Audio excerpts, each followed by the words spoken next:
Lecture 1B, Public Health Recommendations. So I've gone from sitting to standing, as if you care. Okay, I'm just repeating here the physical activity is any bodily movement versus exercise, which is planned and structured types of activity. So one thing that you'll see that I do often, you might get annoyed by it, but tough, is that I try to give you many different pictures of kind of the same thing. So this way you see that pretty much everybody's in agreement or what the level of differentiation is from one recommendation to another, but you can kind of see how the whole thing is pretty similar. This gets frustrating for students because students want to know what's the answer I need to know for the test. So, and I understand that. And I'll make sure that the answers that you need to know specifically for the test to get the question right are told to you.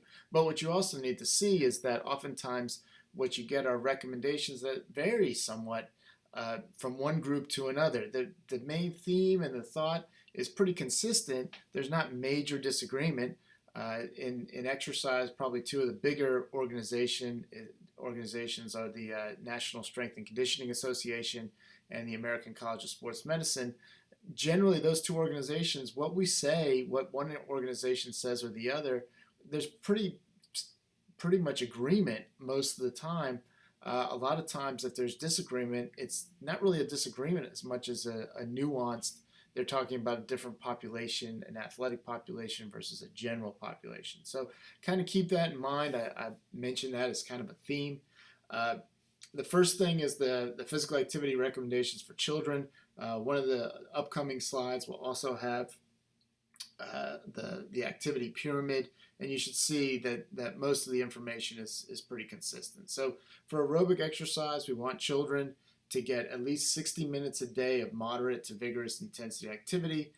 Recess is good for that, but the problem with recess is if you have a young child, they're probably moving around. But if you have a tweener, somebody between 10 and 13, especially if it's a girl, they might not be active during that time. They may be sitting around and not particularly moving. So it depends on the child and the activity. If you are active in things like recess and playing and active play, all that is great, and that's what we want to encourage.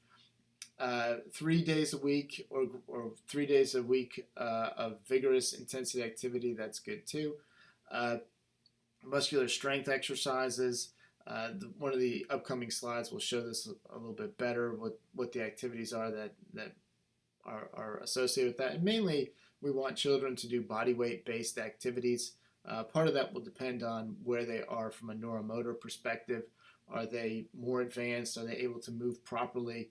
And when you work with children, and I have 2 children, you kind of see where some of their movement strengths are and where some of the movement weaknesses are as well. And one thing I've noticed, my son is 11, and I helped coach his 5th grade soccer team last year, and the year before that as well.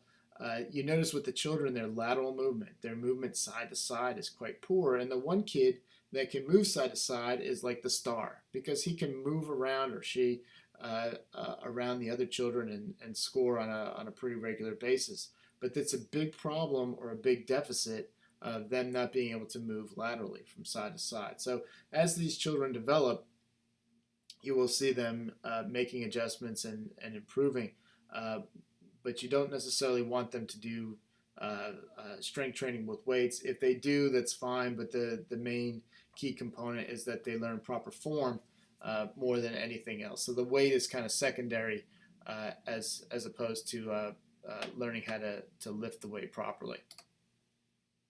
So the exercise intensity, METs, I spoke about this last time as well, metabolic equivalent.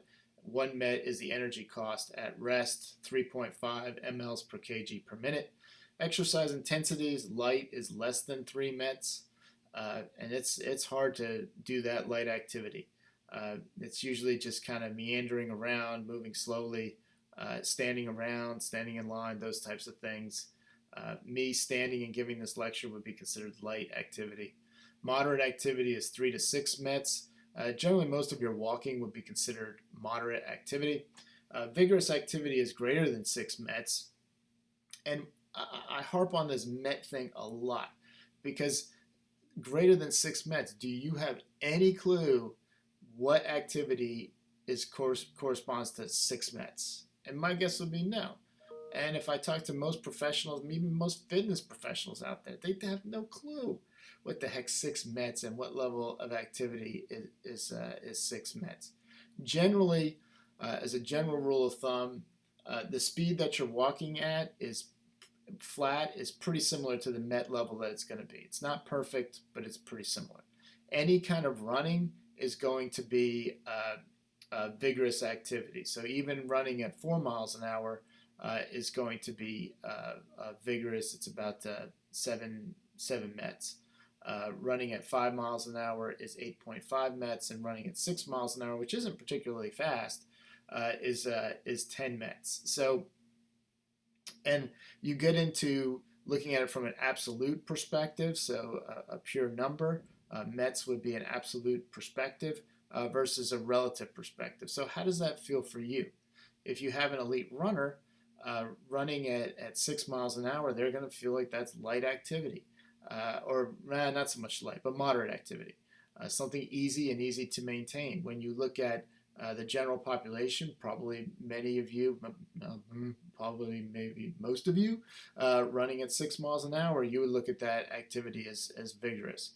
For me, right now at my fitness level, I would also consider running at 6 miles an hour to be vigorous. So you look at it from a relative perspective. How does it feel for you versus the absolute perspective, which kind of puts a cut point. And for, I'd say, most of you, myself included, if I'm exercising at 6 METs, I'm probably considering that to be more moderate than vigorous. So we'll talk about this in the future as well, but to kind of figure out when they're talking about METs, or they're talking about intensity, are they talking about it from a relative perspective, which would be ratings of perceived exertion? How does that exercise feel for you?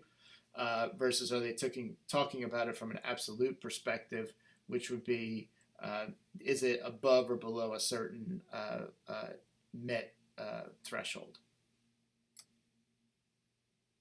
So some examples of moderate activity: brisk walking, 3 miles an hour, 4 miles an hour, roughly 3 or 4 METs. They list water aerobics, slow bicycling. Slow bicycling, this is the stuff that drives me nuts.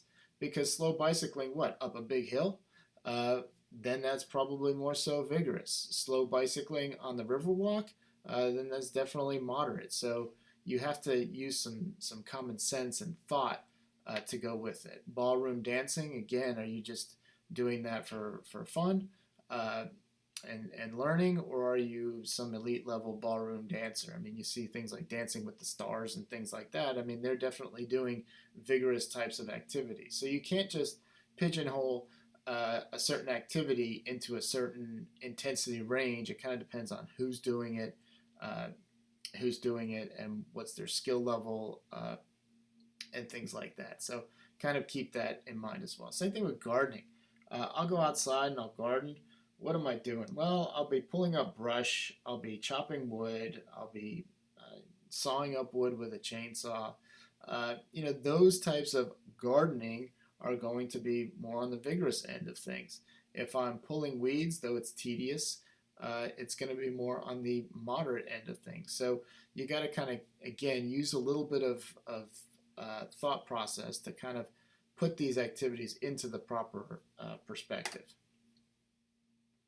Examples of vigorous activity: jogging or running, swimming, bicycling. Again, use some discretion with that. Aerobic dancing, so your step aerobics class. They're less popular than they used to be. Great YouTube videos of old school 80s aerobic dancing, or aerobics classes. So those are generally going to be vigorous. Heavier types of gardening, backpacking, those types of activities. So again, you need to use your discretion. But one thing that I see students do, and it's you need to differentiate it, is that vigorous activity is not maximal activity. Oftentimes, students think of vigorous activity as sprints, uh, things that just exhaust the heck out of you. That is not vigorous. That's maximal. So interval work may be a mix of maximal activity with compensatory rest period. So vigorous activity, you should be able to maintain the intensity with vigorous. It may be difficult. You'll definitely feel like you're breathing heavy, your heart's beating heavy. There's the talk test. Generally, if it's difficult to talk, then it's vigorous. If you can talk while you're doing the activity, then it's more of the on the moderate range. And if you're exercising hard, if somebody starts talking to you, it's annoying. If somebody starts asking you questions while you're on the treadmill running, it's kind of annoying. So to kind of differentiate the vigorous intensity versus the moderate. So this is another chart. Again, you had the previous chart from more so from the, oh, come on, go back. From the Hayward text, see the blue headings.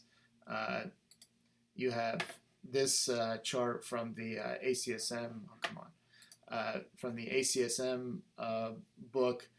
Most of the things are going to be pretty similar. So they're, you kind of keep that in mind.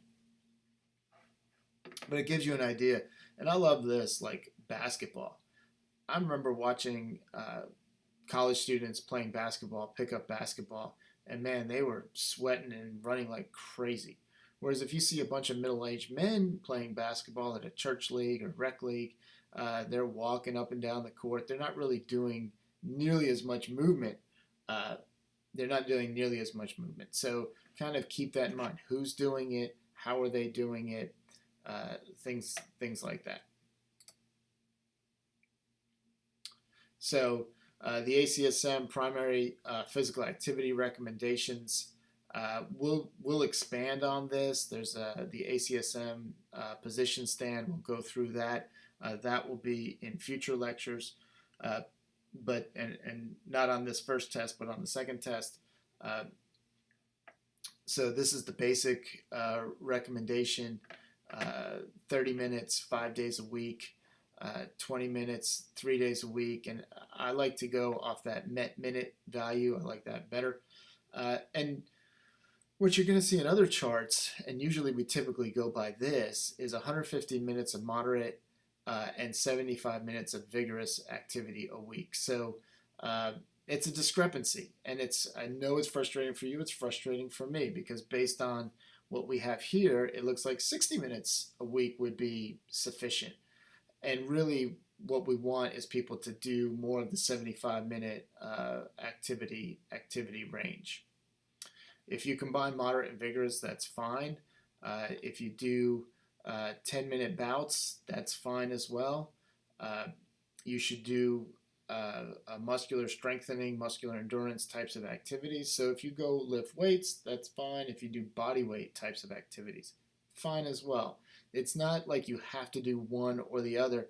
And what you find is that, like if you're doing body weight based strength training, usually there's a balance component associated with it, especially if you incorporate some yoga types of movements in there. You can double dip between core and strength training. So that's fine. So you can you don't have to do everything and designate a specific time for each type of activity. And often we don't have the time to do all that activity. So if you can kind of combine and mix and match, and again, it'll be up to you to use your discretion to say, okay, this activity will count for both aerobic activity and strength training, or this activity will count for core as well as strength training. If you play football, what does that count as? And I would count it as strength training, and I would count it as core training.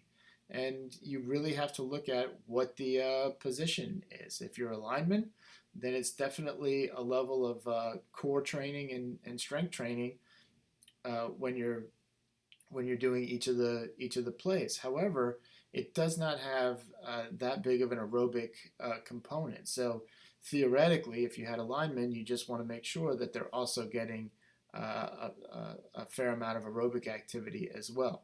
From the actual things that they do while playing the sport, they're not getting the really the recommended levels of aerobic activity, and that's probably true for most of the positions and most of things you see in football. It doesn't mean that you can't count it somewhat, but you can't count it for everything. And again, you got to use your discretion. Because of the dose response relationship between physical activity and health, individuals who wish to have further improvements in fitness, reduce their risk of chronic disease, disability, prevent unhealthy weight gain, may benefit by exceeding the minimum recommended amounts of physical activity. This is something, again, that I mentioned in the previous lecture. I mentioned it again. It's true to a point, and you really need to watch for overtraining and symptoms of overtraining. So this is, I think this is from your text. This is for the adults, and it's looking at the activity pyramid, so they break it down this way as well. Just another format for the way the materials are described.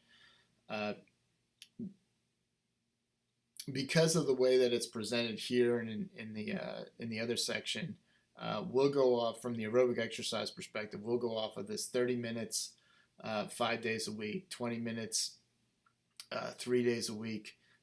We'll, from a test perspective, we'll go with that. But kind of keep in mind that in other places you're going to see more of the 150 minutes and the 75 minutes. And to kind of go through it, base activities, we want people to be active. When you look at structured types of activity, resistance, balance, flexibility, definitely to do that 2 to 3 days a week. The aerobic activity, especially structured aerobic activity, we want people to do that at least 3 to 5 days a week. And then if they're playing sports, they can also do that 2 to 3 days a week. We don't necessarily want people playing sports 5 days a week.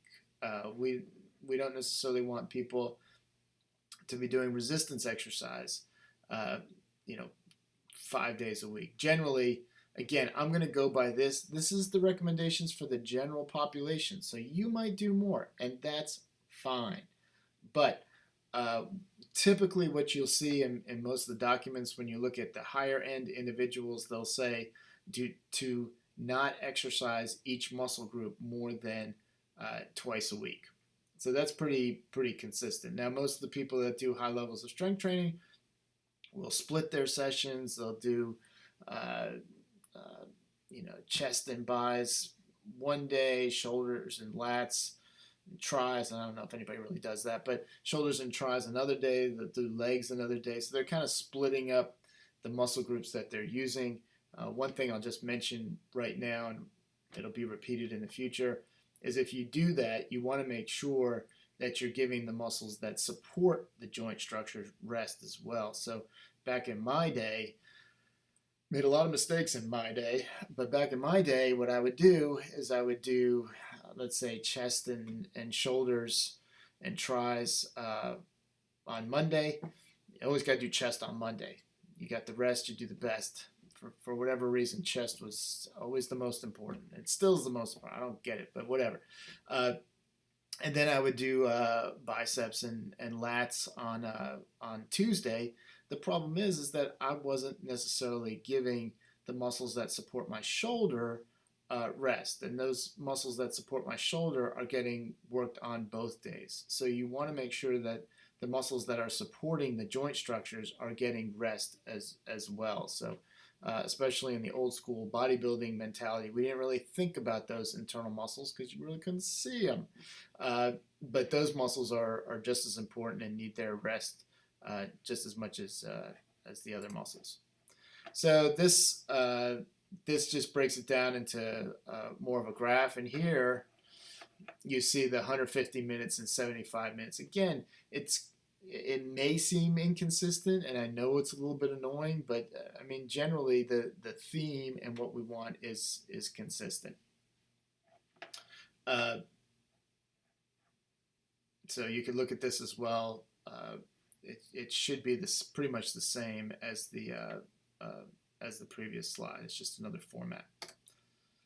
This is the pyramid for the children. For the children, they don't give as much structure and examples. For the children, they just break it down to more general things. So every day, be as active as possible. Recreational activities 3 to 5 days a week. Flexibility and strength training, and try to cut down inactivity. In this next slide, they break it down to some examples for those activities. So just playing outside, doing chores. Good luck getting the kids to do that. Taking the steps instead of the elevator. And like my kids, doing the chores they're not too good about. But when we were we went on a Disney cruise last year, we were always taking the stairs. And the elevators are just slow. You got to wait for all the people to get on and get off. It's quicker just to use the steps. And you train your kids and you train you as an individual that taking the steps is acceptable. It's the thing we do. And it's the thing that we opt for. Now, if I got to go up 15 flights of steps, yeah, I'm taking the elevator. But if I'm going up 2 or 3 flights of steps, I'm definitely using the steps, and I won't use the elevator. And you guys, do not use the elevator in Metro. You should only use the elevator in Metro is if you have to carry something heavy up to the 3rd floor, or if you're injured and you have difficulty getting up and down the steps. If that's the case, fine, great. That's what the elevator is there for. But if you are an able-bodied individual, do not use the elevator. It's really, I'll just leave it at that. Don't use the elevator. Use the steps. Aerobic activity, it gives examples of that. It's your standard types of play, types of activity. Flexibility and strength, rope climbing, stretching, yoga, push-ups, pull-ups, your basic body weight types of movements, and gymnastics. And I would encourage children in general, and if you work with children, just to have a little bit of movement exploration. My kids are like, they'll ask me, is this exercise? Is that exercise? And really, whatever the heck they're doing some sort of, whatever type of movement on the ground. They'll exercise on an exercise ball. My daughter will do gymnastics types of stuff. Anything they do is considered to be exercise, and anything they do should really be encouraged. You could use your discretion if it's dangerous, but generally, whatever they're doing is fine and should be encouraged. And for them to kind of explore with movement is really what we should push. And personally, if you're jumping on the couch, hey, that's fine. My kids love to do that. They love to jump onto the couch, things like that. All that, it's improving their fitness. So in activity, this is what the kids, and my kids as well, they like to do. My kids like to watch YouTube. I never knew that YouTube was something you could watch for hours and hours, but apparently it is.